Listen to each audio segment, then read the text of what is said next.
that most of these numbers are like a Tinder profile. They only show you the highlights, but they don't show you the full picture. Remember the days when football was so pure, man? Like back then, it wasn't about the goals or assists the player had. It was just about the way they moved, the way they saw the game unfold before anyone else. But these days, like football has been hijacked by many accountants with a fetish for spreadsheets. See, growing up, most of us didn't rush to check a stat sheet after the game. Like everyone knew who the best players were because we could see it with our own eyes. Like literally, we could see it with our own eyes. The way they danced around defenders, the way they made everything look so effortless. Like it wasn't just about the many goals they scored, but it was the way they played the game. But today we live in an era where numbers are king. The magic of football is being reduced to data points. Like most people or the general public don't understand quality without GA. Most people rate how good a player is based on GA. And if we're keeping it real, stats tell you what they tell you, which honestly isn't very much. Like they give you a number, but they can't give you a full picture. It's like trying to judge an artist by the many paintings they sell instead of looking at the beauty of the work itself. Like football is all about the flow of the game, the nuances of movement, and the decisions made in split seconds. Like these are things that stats cannot fully capture.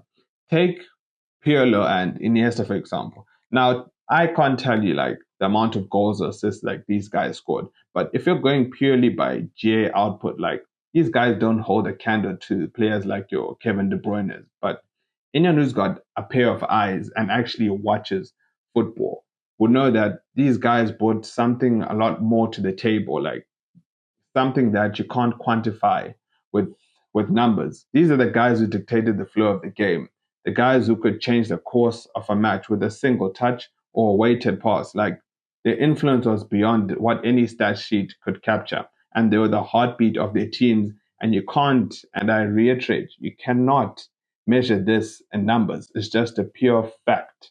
Another great example is Hazard and David Silva. Now, both these guys may not have the highest GA output, but anyone who's watched them play knows that they're often the guys who assisted the assister or the pre-assister.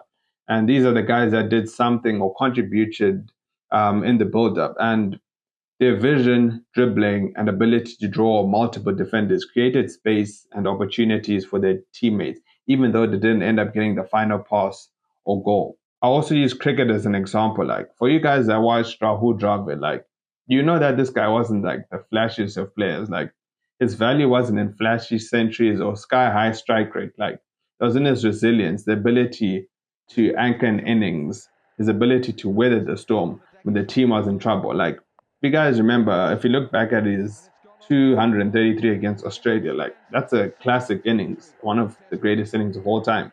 And it's the stuff of legends. But it's not because of the sheer amount of runs that he scored, but it's because of the pressure, the opposition, the conditions. Like if you take Dravid out of that team, most of those guys like your Tendulkars, your Sehwags, they wouldn't have scored the amount of runs that they did because Dravid was literally the glue. He put everything together. He was the guy that held the team together.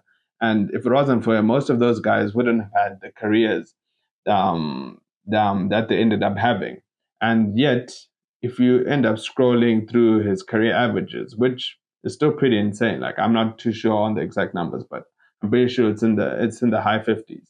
You might miss that this was the guy who was holding the entire team together. But today, like the general public is obsessed like with metrics like big chances created in football and possession stats, passes made, etc., or strike rates in cricket. Like, but the reality is that most of these numbers are like a Tinder profile. They only show you the highlights, but they don't show you the full picture.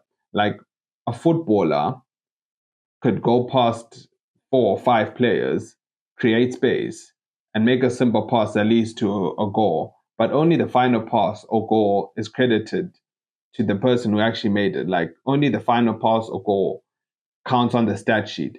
Similarly, a cricketer might score 40 runs in challenging conditions, stabilizing the innings, but that contribution often gets overlooked by someone who scores a flashy 100 in easier conditions. And this brings us to the eye test. Now, in my opinion, eye test is king. Like, that's just a pure fact. What you see is what you get. Stats should be used to supplement what you see, not to replace it. When you watch a player, you see things that stats cannot capture: the movement off the ball, the decision making under pressure, and the ability to read the game and anticipate what will happen next. However, the thing is, a lot of players who fail the eye test end up being celebrated because they put up numbers. And because of this, we often overlook their deficiencies. Stats give them a pass when our eyes tell us otherwise. In the past, people knew how to watch football and cricket. Like, they understood that a player's influence extended beyond goals, assists, or runs. They could see who controlled the game, who dictated the tempo, and who made the difference without needing a spreadsheet to confirm it. But today, too many people are often letting the numbers do the talking, and in doing so, people are losing sight of what really matters. But then again, obviously, there are those rare players like who tick both boxes. Case in point, Luis Suarez now. This guy passes the eye test with flying colors.